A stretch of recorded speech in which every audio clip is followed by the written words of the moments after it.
The Planning Commission has reduced the power generation target to 76,000 megawatt from 1 lakh megawatt in the 12th five-year plan.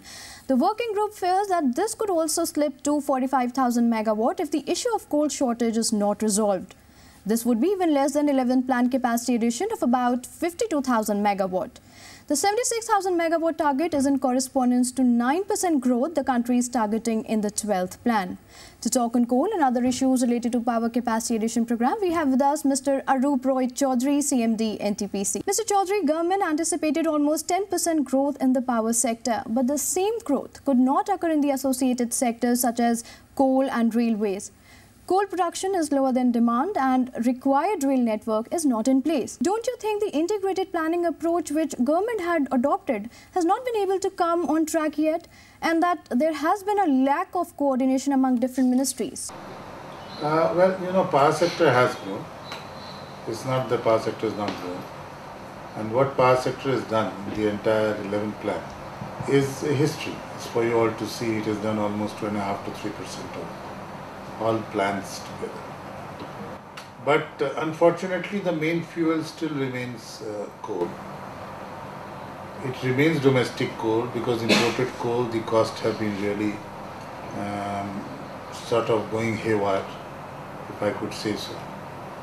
We don't have enough gas. Imported gas is again very expensive. And domestic coal, the development has not kept match with the power sector development. Like you said, coal still remains a main fuel. In fact, it will remain the principal fuel to meet the country's energy requirement for the next 30 to 40 years. So what should be done to accelerate the growth in this sector? Does the country need to end Coal India's monopoly status and open the sector for private and also appoint a regulator for the sector to increase the output? Probably with the global development and the pace at which the country is growing, we need to have more thrust on coal mine. Whether Coal India will themselves increase their mining to match this, or more players would be required to come in, is something that we have to decide today. To decide this as to how much compensation will be paid to these people to invest in India and what kind of incentive they'll be given.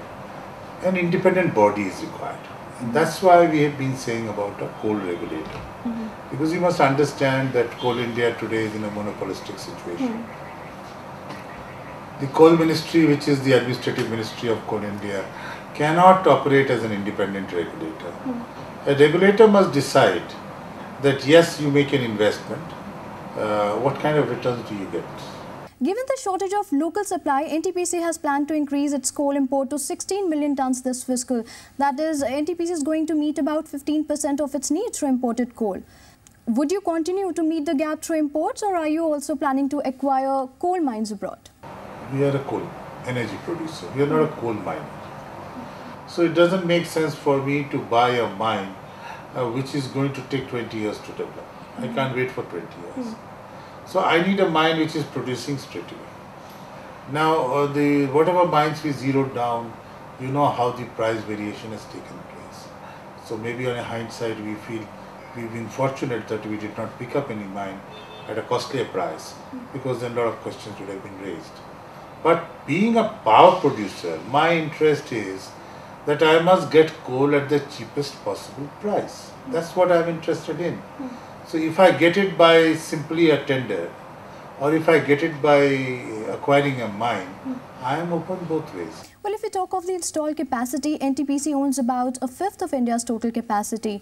As far as adding capacity in the current plan is concerned, initial target was to add 25,000 megawatt, but it has come down to 14,500. What is the reason behind lowering the target? The way 11th plan, the power sector was growing, people thought, probably we could do between 1 lakh and 1,25,000 megawatt in the 12th plan. In that case, we had said, yes, probably we can also do 25. Today also, 14,500 is our target, and that's the target given by Planning Commission. And I have been saying on various forums that 11,000 megawatt of power is stuck up due to coal. Some of my mines which has been taken back, some of the allocations which has been given without indicating the coal mines.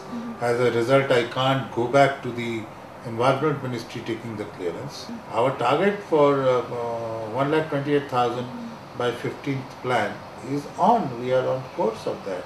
In any case, even if we do 14,500, we will be almost 55,000 by end of 12th.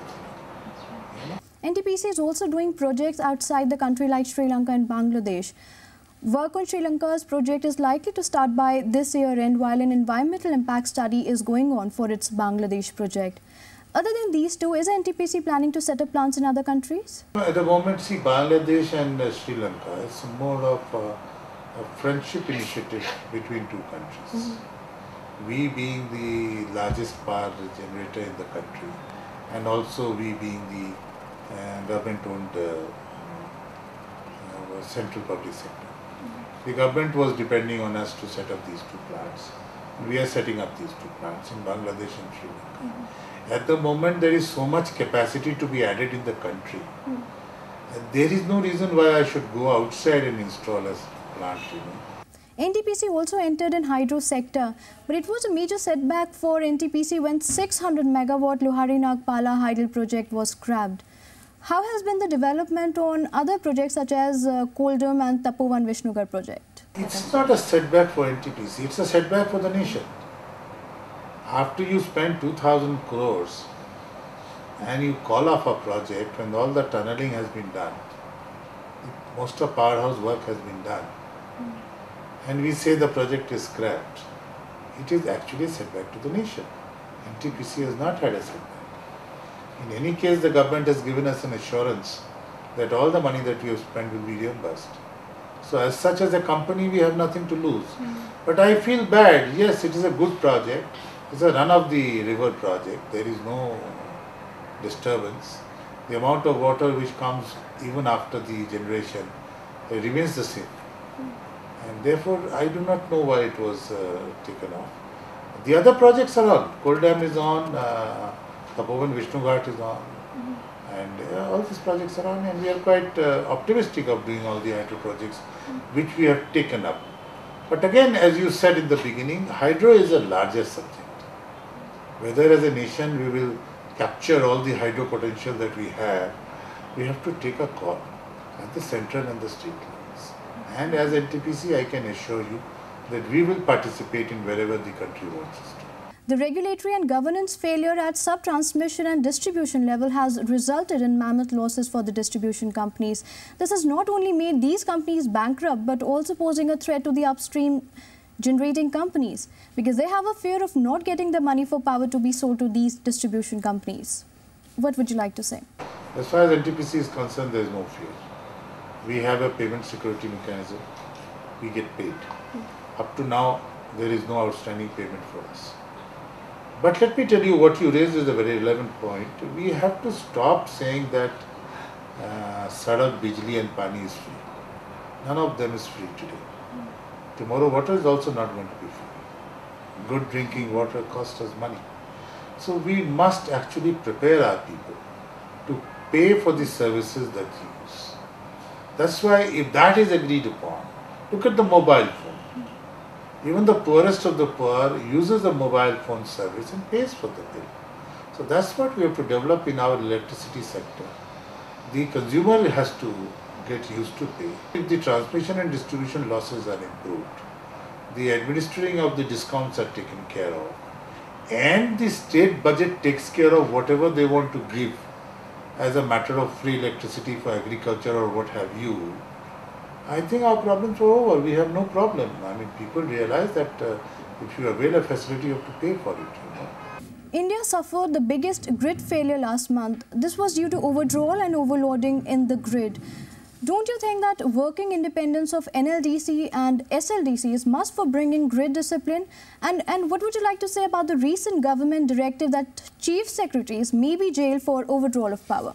I understand that it is attributed to my minister, and who has also clarified, saying that he just wanted to emphasize how important the issue is. It's not said that the chief secretary has to be put behind bars. But something definitely has happened in the checks and balances that we have in the system. And that is the one which is worrying me. Because the way the system functions, there has to be relays, there have to be checks and balances. So things stood up by themselves, cut off in such a fashion that this kind of a large calamity would not have happened. That's what I feel. Since conventional source of energy is getting exhausted, there is a need to explore ways to harness new and renewable energy sources in safer and efficient way.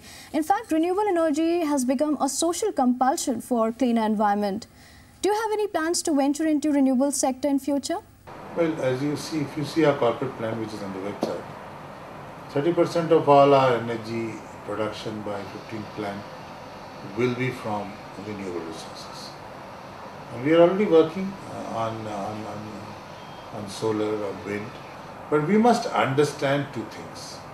One is that renewable energy is costly. Second is that it is unreliable. So the base load has to be coal. And today, since coal is our most easily available resources, we are 4th or 5th in the world in coal resources. And we have 114 or some billion metric tons of mineable reserves. We have much more which is below a certain mineable level. So, and we are extracting less than 500 million. Why are we not doing more? Why are we not generating more energy so that we become a developed nation in 25 years? And then we are able to pay for all this renewable type of costly part, whatever cost there is. All these problems will get sorted out. Thank you, Mr. Choudhury, for joining us in the show.